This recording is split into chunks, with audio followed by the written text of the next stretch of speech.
Sports Talk Chicago. Cover Jon Zaghloul, and we are back and ready for today's special guest. He is the former lead sports anchor at ABC 7 Chicago and the host of A Very Chicago New Year on NBC 5. Please welcome Mark Giangreco to the program. Mark, great to have you on. How are you? John, it's so great to be with you, man. How are you doing? I'm doing great. Thanks for being here. How'd the New Year's show come up? Absolutely fantastic. I mean, this is just a great way to wrap up what's been kind of a tumultuous year. Janet and I are really excited. I'm so proud of NBC5 for stepping up and wanting to take a shot at that other place and tweak management over there. We have some incredible elements. The production value is really high. I mean, I can't remember the last time we had a 3-camera shoot with producers and makeup and everything else. It was great to be doing TV once again. And it's not only Janet and I joining Matt Rodriguez and Courtney Hall, who are terrific hosts, and they are wonderful people to work with. They have got so many elements. They've got Buddy Guy, the band Chicago, Dan Aykroyd, Jim Belushi reprising Blues Brothers. We've got Pat McGann and Damon Williams, famous local comedians. We've got Chuck Garfien as a game show host. We've got all kinds of celebrities checking in and out. It's not going to be some, live shot with a bunch of drunks trying to make it look like everybody's having fun, all those forced kind of staged things. This is a slickly produced broadcast that I think a lot of people are going to enjoy. How excited are you to be back on TV? Well, I always loved TV. My first love was radio. I don't need to be on TV. I'm really enjoying retirement. I'm never going to forgive or forget the way I was run out, but we came to a settlement. It's all worked out great. I've been able to put family, friends, travel, fitness, and health above all else, which is what I should have been doing for the last 50 years, but this job got in the way. I've had several flattering offers, and it's been great, but I love just doing whatever I want to do. Travel is big. I'm just hoping this latest COVID surge doesn't curtail that, but we shall see. I mean, television has changed, John, as you know.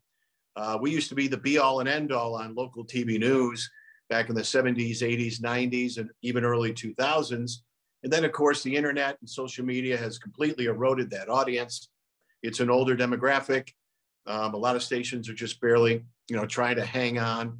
So I've been exploring podcasts like yours, doing some voiceover work, just interested in a lot of new stuff and trying to move forward, or not do anything at all, really. My interests really are focused on, like I said, family and friends, but music, social culture, cars. I love muscle cars. I'm going to go back to art school. So there's all kinds of stuff going on. You're going to go back to art school? Really? How'd that come up?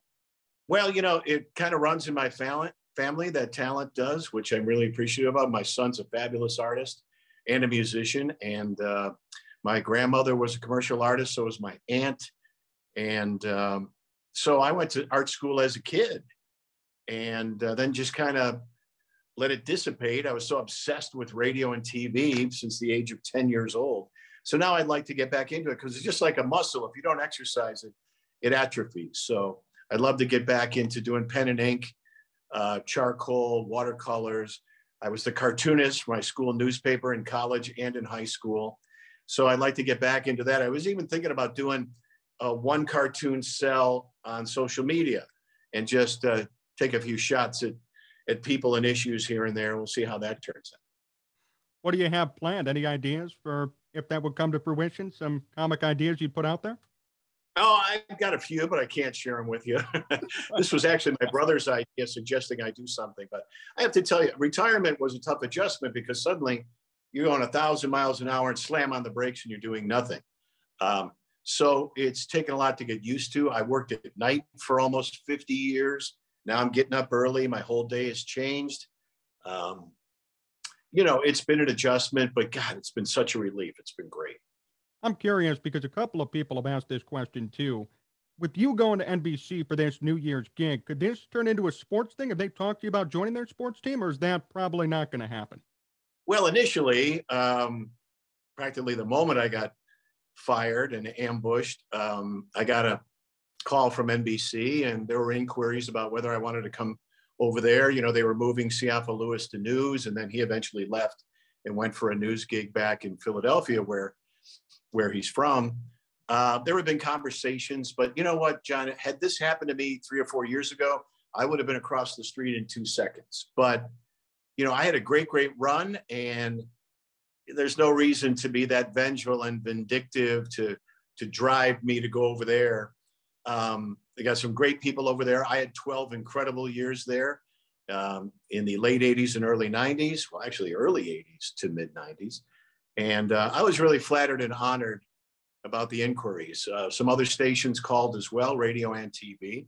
But I'm just kind of chilling for now. How do you feel about all the positivity surrounding your return, the fact that you have so much support?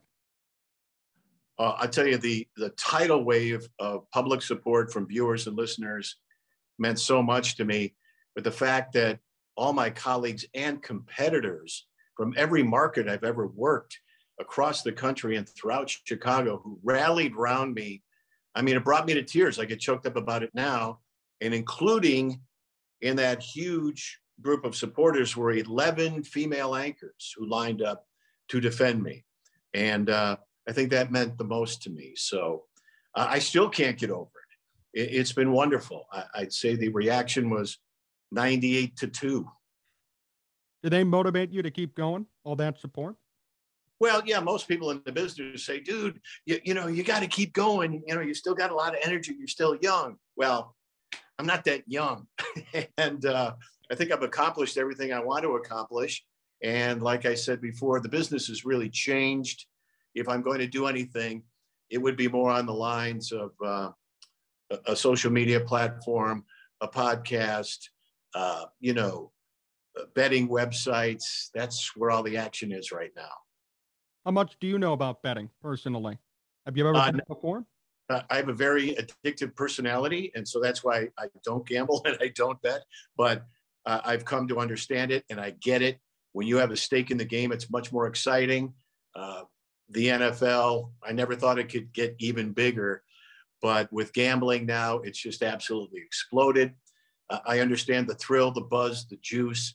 So I'm trying to get on board, and I have no problem promoting it. It's just that people really do have to be careful. You really, really do. Mark Giangreco here on Sports Talk Chicago. Mark, let's talk Bears now. What did you make of that Monday night performance? Well, I think I'll preface it just by this one little disclaimer that when you have 13, 14 players out, your entire secondary's gone, you're missing people from your coaching staff. That is a viable excuse. But the way it's gone for the Bears overall, there is no excuse whatsoever. This is embarrassing. It's insulting. It's an absolute joke. It's just unmitigated gall to the arrogance of Bears management and ownership is what sticks with me. It makes no sense, John, to talk about firing Matt Nagy or firing Ryan Pace or, you know, getting rid of Ted Phillips, or somebody needs to develop Justin Fields and he's going to get killed. He's not going to learn anything, this and that, talking about other players, trades, free agent signings. Forget all of that. As long as the Mccaskey'S own this team, nothing is going to change. Absolutely nothing. Let's remember, they are the in-laws of George Halas. They don't have a football pedigree. Nobody in the family, nobody in that front office knows anything about football. But I don't blame them for taking all the money. Why should they sell? Even if fans were actually able to rally and galvanize and picket Soldier Field every weekend for home games and turn in their season tickets and just keep Soldier Field empty, or even Arlington Heights empty when they build that place.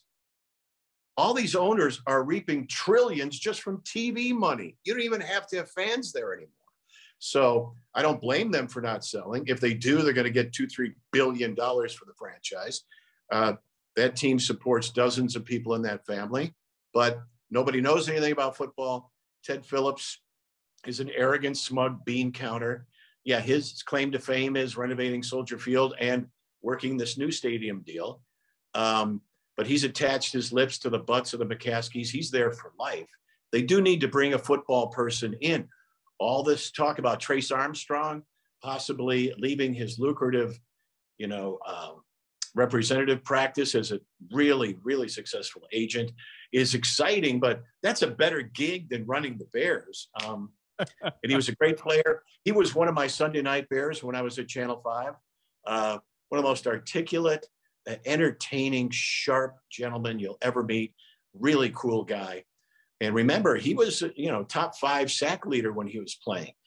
He's got all the intangibles. He's super smart. He could turn things around, but I'm not going to get my hopes up. I think it all lies with the Mccaskey'S. Yes, Pace has to go. Nagy has to go. Phillips, they'll just kick him upstairs.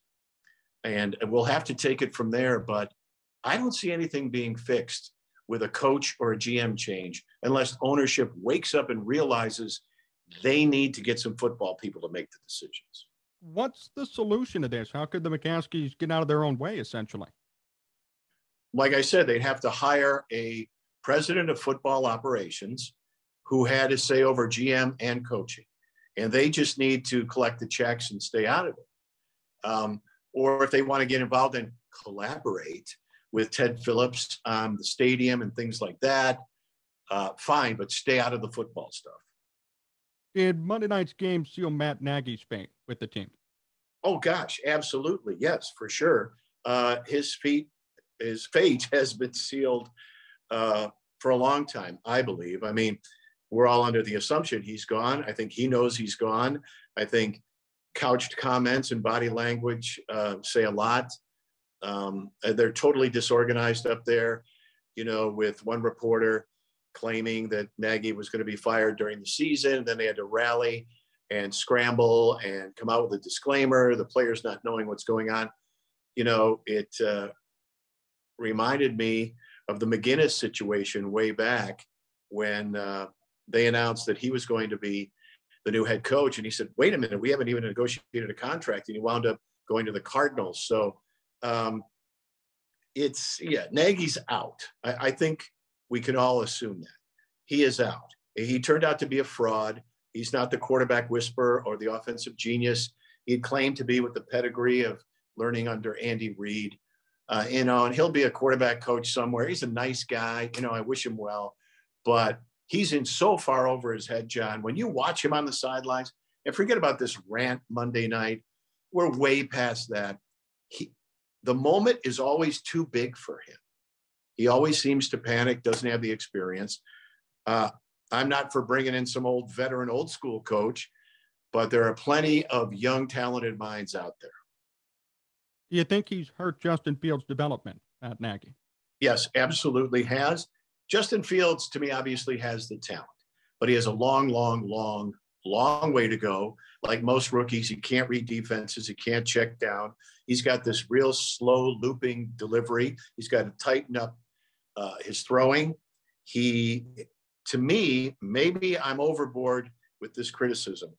He has this kind of real nonchalant, too cool for school body language attitude. I never see him immersed in an iPad or talking to other coaches or teammates on the sidelines. It's always, he's just kind of sitting there by himself, just kind of staring off with this, blank stare.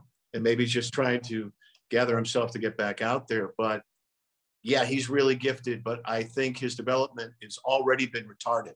I really, really do. Has anything impressed you about his game so far? Anything that you can hang your hat on at least?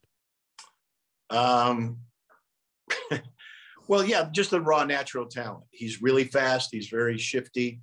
He's a really smart dude. I just don't think he's able to grasp what they're trying to do because he doesn't believe in it. He's made some statements that have kind of, really told the tale of where he listens to Andy Dalton and Nick Foles more than he listens to the coaching staff. He made that pretty obvious. And the coaching staff is about, okay, Matt Nagy has a system and he's going to jam everybody into that system, not try to work with the talent he has. And I think Fields realizes that. And he's just waiting for the next regime to come in and hope that they are more quarterback centric and really know what they're doing. And in the meantime, just try to stay healthy. But he has gotten better. It's just, I hope they've thrown out that whatever that was on 4th and 1. I mean, he didn't want to run that. Darnell Mooney's running around like a chicken with his head cut off, didn't know what he was doing. And it was just total panic, fire drill. My feeling is Justin Fields is trying to save himself for next year and a new head coach. What kind of head coach do you think would work well with him? Well, it has to be a quarterback guy. It has to be an offensive guy. I know that's the trend. If you bring in a defensive-oriented head coach, he's got to have a spectacular OC. Bill Lazor, to me, initially, when he took over the play calling, was doing a great job. And that kind of dissipated. And then, of course, with COVID hitting and everything else, it's very discombobulated right now. I'd like to see, Eric Bieniemy. I don't know why he hasn't got a head coaching job so far. There's got to be something going on there. There are a bunch of guys, and we've all talked about them. It gives somebody else a shot. It's just that the Mccaskey's track record has been horrible. You see Ryan Pace leaving too at the end of the year. Yeah, he has to go. He absolutely has to go. I mean, he touted himself as the young, up-and-coming, really risk-taking, insightful young dude out of New Orleans. And, everybody in the front office of any professional sports team wants to be Jerry Krause in the sense that everybody thinks they can discover their Scottie Pippen and keep it a secret and manipulate it and work this deal to get a guy nobody ever heard of who was off the radar. And the Mitch Trubisky experiment was an unmitigated disaster. And that sealed Ryan Pace's fate from day one, I think. And then he just talks in circles, never makes himself available to the media. You'll hear from him once a year in training camp. That's it. And all this clandestine hush garbage. He hit on Darnell Mooney is a good example. He'll hit on 4th and 5th round, 6th round picks, a guy here and there. But, overall, he really doesn't know what he's doing. And I think he knows he's out as well. There have been some rumors that Louis Riddick could take over at GM. Other guys have been tied to the position. Who would you like to see in that spot? Louis Riddick's name always comes up because he's really sharp. He's a really dynamic presence on television. And he played defensive back in the NFL. He was a big star at Pick. He was a Brown. He was a Raider. He's a badass. He seems like a no-nonsense guy. He's got a rapid-fire delivery, and he's constantly pumping out stats.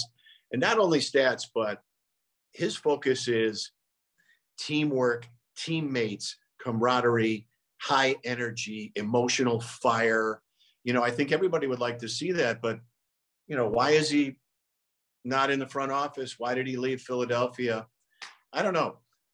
If it were me, I'd stay in television. Much more lucrative. You stay close to the game, and you're not worried about getting fired so much. Where do you see the Bears going in the future overall? Nowhere. Absolutely nowhere. The defense was put together to win this year. It's old and banged up now. I think that window is closed. Robert Quinn, I wish he had the season he's had being this year. Last year, injuries curtailed him. Akeem Hicks, emotional leader, had a great game Monday night, spit and fire. But, he's on his last leg, a lot of injuries, getting long in the tooth. Jalen Johnson is a positive, but, and Roquan Smith is a one-man wrecking machine. There are a couple of positives there, but I think as a unit, that window is closed. The offense is in total disarray. Unless you see some miracle mix coming in here next year, it'll still take 2 or 3 years to get back to the playoffs. And by then, who knows what will have happened, what the landscape of the division and the league is going to be. Mark Giangreco still here on Sports Talk Chicago. Mark, a few more questions before we finish up. First off, how was the Buffalo game you went to back in November? It was horrible. Why would you bring that up? John, it was discussed. So, excuse me, every year, my high school buddies and I get together for a Bills road game, preferably in a warm weather city. And I was at a wedding in the Florida Keys, went up to Jacksonville, which, by the way, is a dump, okay? Not a great town. And the weather was horrible. It was raining. It was cold. Couldn't play golf. Couldn't go to the pool. But, we were excited about the game. Okay, the Bills have been stumbling. they get this weak sister, and the Jaguars should be no problem. They didn't even show up. It was horrifying. It was terrible. Obviously, had a great time with my great friends of 50 plus years, but that team has disintegrated. We had such high hopes. I've been a Bills fan since 1960. And, that kind of stuff, stays with you forever. Like Jerry Seinfeld said, it's kind of ridiculous. You're rooting for dirty laundry. You're just rooting for colors and logos because obviously the teams change every year through the decades, but you identify with a team because that's your hometown and those are your memories and you never let those go. And it's always connected to your own personal history. I remember we used to sneak into Bills games at War Memorial Stadium, slip by the turnstiles. Everybody has those stories. What's really upsetting to me that the Bills are the least vaccinated team in the NFL. Cole Beasley still won't let it go. He's out for Sunday, another huge game. They have just absolutely fallen apart. The rest of the league has figured out Josh Allen, just double team Stephon Diggs. They have a small O-line and D-line. They can't run the ball. They can't stop the run. It's tearing me up. It really is. They might slip into the playoffs as a wild card. They're supposed to win this division going away, and now they're in the category of in the hunt, which drives me insane. So what's even worse is I've hated the Patriots for 50 years as well. And once again, Bill Belichick, the evil cabal, who is the greatest coach in the history of the game, he's got this quarterback who's perfect. Brady's perfect successor, the greatest manager of the game. He's not flashy. He's not fast. He's super smart, can read defenses already as a rookie, super, super accurate. He can make a Hall of Fame career out of throwing down and outs and 10-yard crosses. So I'm not happy about the way things are going at all. How far do you think they're going to go? Like, do you see them maybe slipping in? And once they do get in, could they go anywhere? I don't think anybody wants to play them. Not one team wants to play them. I think they're going to win the division. And I think it'll be the Patriots. And I hope the Chiefs in the AFC Championship game.